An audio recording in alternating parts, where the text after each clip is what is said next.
পেনভিশন TV presents.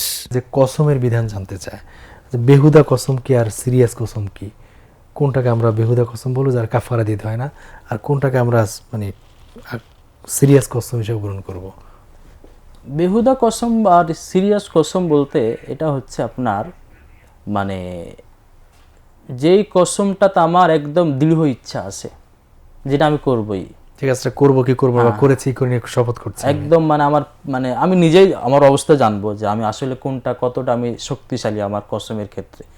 যদি দৃঢ় কসম থাকে যে আমি এই কাজটা করবই বা এটা আমি করবই না, এবং এর প্রেক্ষিতে যদি আমি কসম করি, তাহলে এটা অবশ্যই আপনার এই যেটা দৃঢ় কসম আমরা বলতে পারি, একদম সিরিয়াস যেটা বলতেছেন, যেটা কাফারা দিতে হবে ভঙ্গ করলে। আর একটা হচ্ছে যেটা মানুষ সচরাচর বলে যে আল্লাহর কসম, আরবিয়ানরা যেমন আল্লাহি আল্লাহি বলতে আল্লাহর থাকে, কসম, এই কসম, এই যেটা যেখানে আপনার ওরকম সিরিয়াস বিষয়টা সে নেয়নি, সেটা যে করবেই বা করবেই না, প্রথাগত যেগুলো কথায় কথায় বলে আর কি।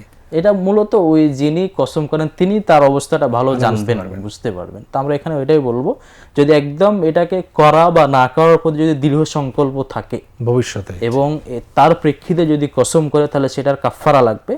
আর যেটা করা না করা তার কোনো ইচ্ছা ছিল না বা এরকম সে এটা সিরিয়াসলি নেয়ও নি, জাস্ট এমনি কসম করছে, তো এটা আপনার ওই সাধারণ যেটা আল্লাহ ছাড়া আমাদের সময় দেখা যায় মায়ের কসম, দুধের কসম, নানান কসম, মাটির কসম, এই জাতীয় কসম বৈধ কিনা? আসলে এটা হাদিসে বলা হচ্ছে যে কি হাদিসটা সম্মত এটা যে মান হালাফা বেগাইরিল্লাহ ফাকাদ আশরাকা, অর্থাৎ যে ব্যক্তি আল্লাহ ছাড়া অন্য কোনো কিছু অর্থাৎ মাখলুকের যদি কেউ শপথ করে, কসম করে, তাহলে সেটা শিরক হবে।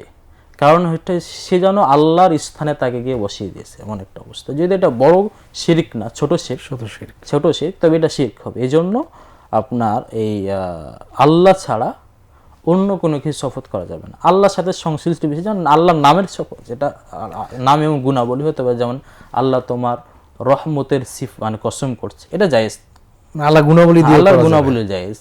তার মানে হচ্ছে আল্লাহর নাম এবং গুণাবলী এবং আল্লাহ যেটা সত্তা, এর বাইরে অন্য কোনো কিছু শপথ করা যাবে না। এটা যদি কেউ করে তবে সেটা শিরক হবে। যদি এটা বড় শিরক না, তবে এটা শিরক হবে, শিরকের গুনাহ হবে, আসগার হবে। এই জন্য আপনার মায়ের কসম করা, মাটির কসম করা বা আরো মাথার কসম করা, যেগুলো আমাদের প্রচলিত আছে, সেগুলো অবশ্যই ইসলামে নিষিদ্ধ। এটা সাধারণ কোনো বিষয় না, এটা নিষিদ্ধ শিরক।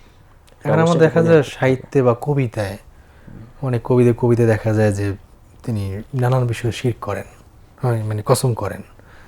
যেমন একটা কবি লিখেছেন যে ঝড়ের কসম খেয়ে বলো নারী, বলো তুমি কার। ঝড়ের কসম খাওয়া।